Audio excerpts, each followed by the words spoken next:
The fabulous "Get behind me, Satan" passage here. So interesting. What makes it especially interesting is that just last week we saw Peter kind of win the class prize because he was asked, "Who do people say that I am?" by Jesus, and he responded by saying, "You are the Messiah, the Son of the living God." And Jesus really liked that answer and said, "Blessed are you, Simon, son of Jonah." So he's top of the class there, and then what happens is Jesus kind of unpacks for him what it means to be the Messiah, the Son of the living God. So Jesus began to show that he could see a path forward, and that path forward would likely involve him going to Jerusalem, suffering, being killed, and on the third day being raised. Now, none of that met anybody's expectations for what the Messiah, the Son of the living God, ought to be about. None of it. So, for starters, it would make no sense that the Messiah, one who is specially anointed by God, would suffer at the hands of the elders, the priests, and the scribes, because they were, after all, the people who mediated the religious life of Israel between Israel and God. They were supposed to be the good guys. And then the idea that someone who is actually the Son of the living God can be killed, that doesn't make much sense. And what does it mean to be raised on the third day? Remember, there were people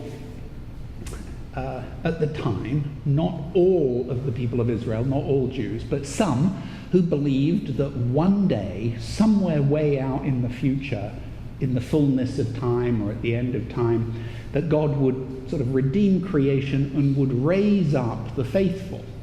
But nobody thought it was going to happen in 3 days. I mean, that's way too real, that it's going to happen like, what's today, Sunday, Monday, Tuesday, this would be happening on Wednesday. You know, the idea is that it's happening way out there in the fullness of time, and that's easier for people to think about.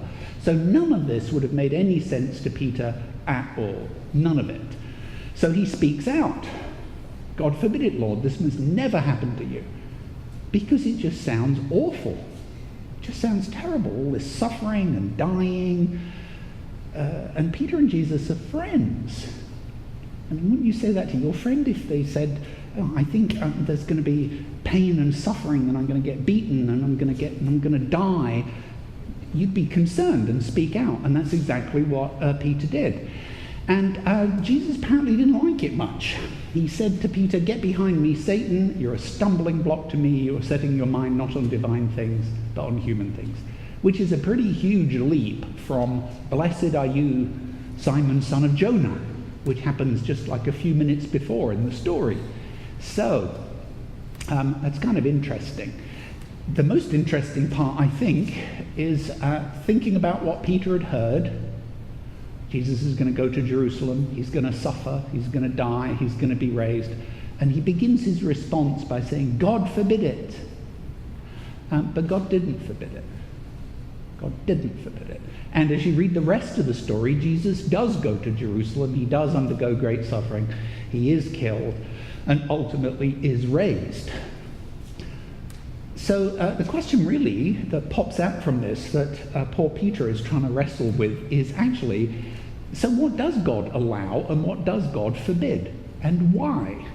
Why would God allow these horrible things to happen to Jesus? It's a really excellent question, and theologically you talk about that in terms of divine providence, how God acts and interacts with the world. So, I would ask you then, did God cause the Messiah, the Son of the living God, to go to Jerusalem, undergo great suffering, and be killed?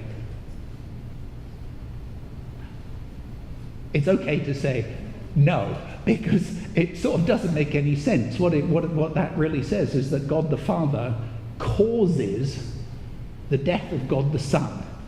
And if you recoil from that, I think that's a good thing. Causing something is different, of course, from allowing it, not interfering with it. That's a different thing. So differentiating causing and allowing would be an important consideration here. And then if you generalize the problem, it starts to look like this. Does God cause everything that happens, including things that bring suffering and death? Does God allow everything that happens, including things that bring suffering and death. These are questions that theologians wrestle with when they talk about divine providence, about God's interactions with the world. And when theologians do that, they usually talk about two things. One's called general providence, and the idea there is that God is continually acting in the world, is continually holding the structure of the universe together, sort of undergirding all things, holding all of this together, weaving together the structure of the universe and the nature of time and so on, and holding things in their natural order so they don't all just decay away and become random and chaotic. That's general providence, and most theologians kind of agree that that's the thing. The next bit, special providence, God's extraordinary intervention in the lives of people, is much more problematic, and that's what's being called for when Jesus talks about being raised on the third day. It means God is going to have to reach into the fabric of the universe and do something specifically for that person and not necessarily for anybody else who might be in the same boat. At least in one account, Jesus is crucified with two other people, right? What happens to them? Nobody reaches in and... So there's that. You have to kind of think about that.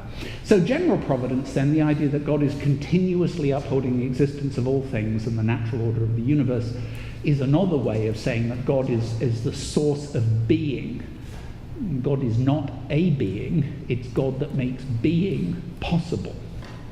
So there's that, or the way I like to put it, which is a bit simpler, although slightly fuzzy around the edges, is that God is the answer to the question, why is there something and not nothing?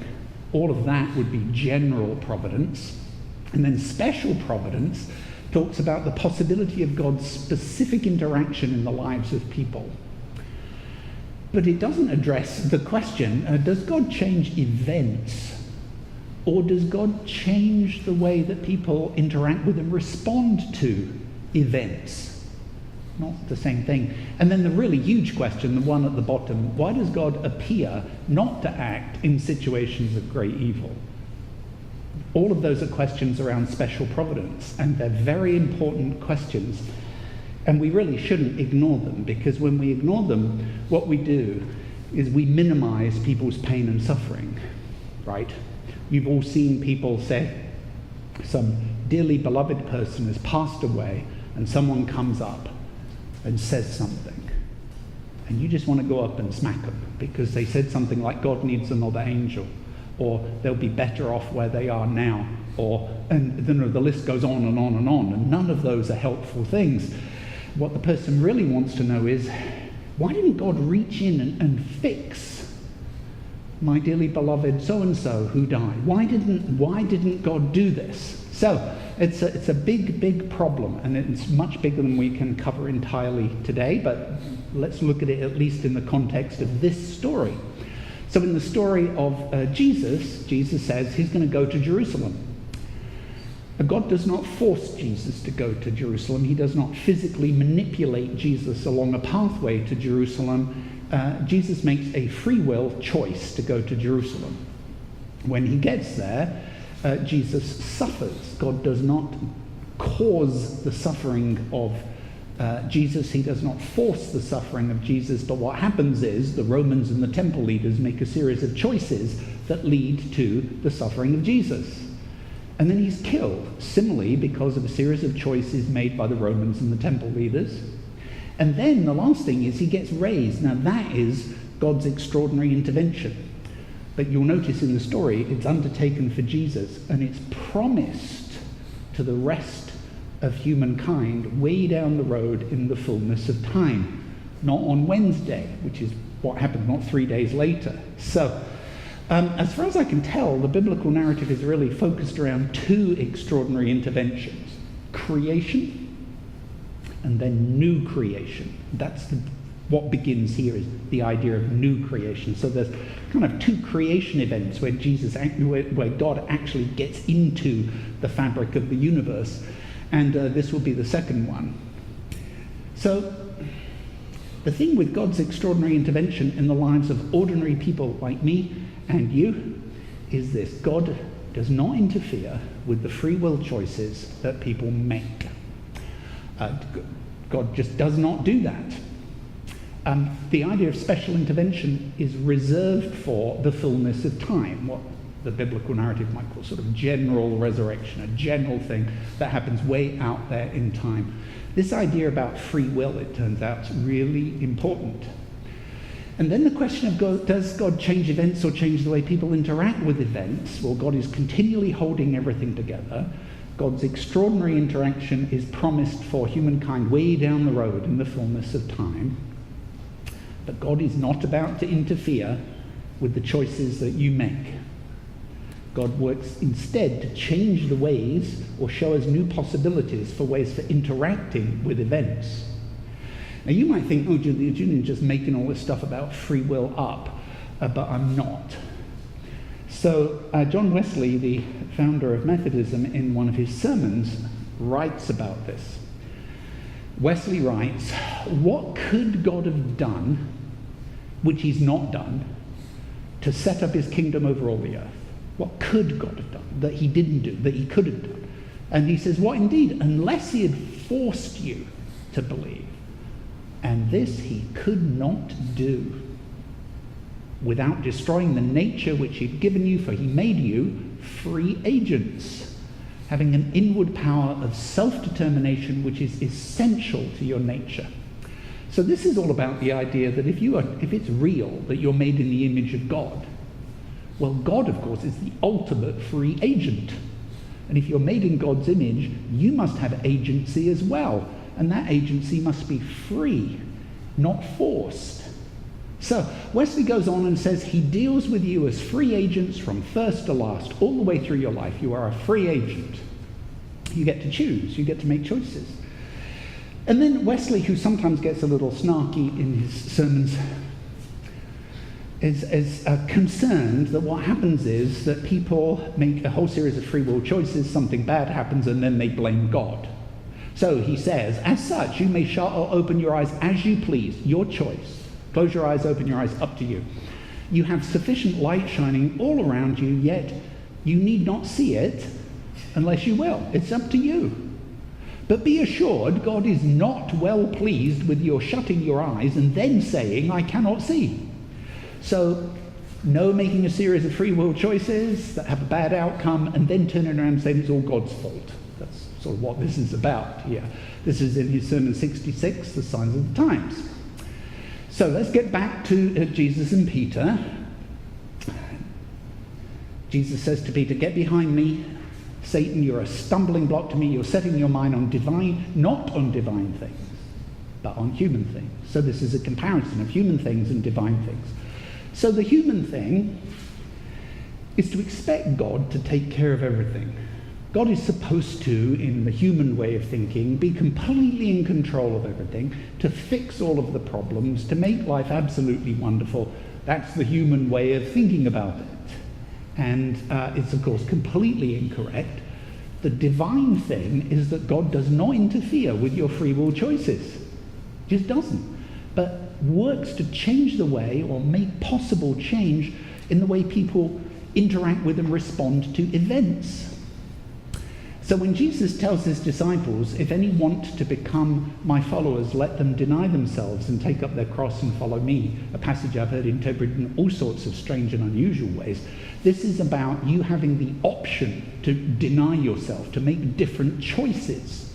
And some of those can be hard work, metaphorically picking up your cross and following Jesus. It's about free will choices. And then he goes on to say, in one of Jesus' classic little aphorisms that you have to wrap your head around because they're not obvious how to understand them, for those who want to save their life will lose it, and those who lose their life for my sake will find it. This is all about the idea that some things are more important than simply staying alive. And some of you have heard me say before that on the day in which you decide this, that's the day that you change the world, because Jesus did, Mohandas Gandhi did, Martin Luther King Jr. did. It was the day they decided what their message was more important than staying safe and sound and behind bulletproof glass and so on and so forth. They stepped out and they delivered their message. Now, the final thing Jesus says in this passage is, for what will it profit them if they gain the whole world but forfeit their life? Or what will they give in return for their life? So the idea there is when I said there are things that are more important than simply staying alive. There are, but they aren't things. They're people. They're people. The things that are more important than staying alive are all about people. So let's just look at a real example here. You know the hurricane in Texas. I read this morning that so far somewhere around 40 people have been killed in this flood. Don't forget there was also a flood in Mumbai that has killed at least 1,000 people in the same period of time. Maybe many, many more than that. But this photo is from Texas here. And lots of people, when they saw this, they said, oh, God forbid. You know, why would God cause this to happen? Why did God make this happen? And then a whole bunch of people have come up and said, God made this happen because God is angry with us because we have behaved in this way or that way or the other way. That type of stuff. God forbid. But actually, all God is doing is continuously upholding the existence of all things in the natural order of the universe. If we're really honest about this, of course, we'd never say this to somebody who was caught in the middle of it because it would be cruel. But nobody forced us to build a big city right where Houston is, in a place where we know that hurricanes land. We know this. They've been doing it for years. We know that. We also know that one of the things that controls the strength of a hurricane is the temperature of the water in the Gulf. The bigger the differential between that temperature and the temperature way out in the ocean, the bigger that differential is, the more the hurricanes move in without losing any of their force. So guess what we cleverly did was we built all sorts of factories and things around the Gulf that require cooling. So you might have, say, a chemical process going on that gives off heat. So to cool it down, you flow water around the outside, keeps the chemical reaction under control, but the water gets hot. And what did we do with it? We put it in the Gulf.